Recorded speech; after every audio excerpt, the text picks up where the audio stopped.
Մեր առօրյա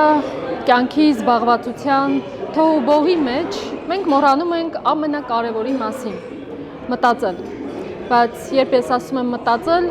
ես նկատի չունեմ մտածել հոգսերի, խնդիրների, կարիքների մասին։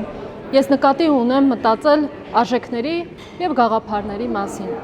Գիտեմ, այս կարճաժամկետ օգուտների քաոտիկ, խիստ լարված կյանքի ընթացքում դուք կասեք, մենք ժամանակ չունենք մտածելու արժեքների եւ գաղափարների մասին։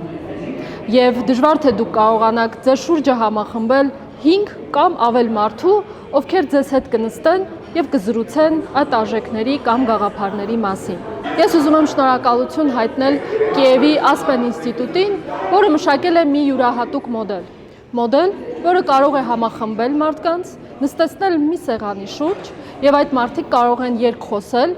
միմյանց հարգելով, առանց փոխադարձ ատելության, առանց միմյանց կարծիքը պարտադրելու եւ շատ համբերատար։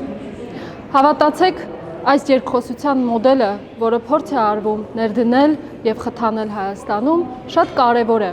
Կարեւոր է նրանով, որ արժեքները համախմբում են մարդկանց։ Մարդիկ ստեղծում են արժեքավոր կապեր, իսկ արժեքավոր կապերը կարող են փոխել արժեհամակարգեր։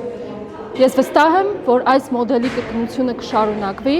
եւ ես հույս ունեմ, որ մարդիկ, ովքեր հոգնել են կենցաղից, ովքեր հոգնել են առօրյայից, ովքեր փնտրում են մի վայր, որտեղ կլրացնեն իրենց ինտելեկտուալ սովը, որովհետեւ այսօր, այո, մարդը այս անորոշության մեջ դժբախտ է, որովհետեւ գտնվում է ինտելեկտուալ սովի մեջ։ Կտրվեք ամեն ինչից եւ փորձեք մարդկանց հետ երկխոսել արժեքների շուրջ եւ կհասկանաք, թե որքան փոփոխություններ կարող եք իրականացնել ոչ մի բան չանելով, միայն հանգիստ նստելով եւ խոսելով։ Շնորհակալ եմ։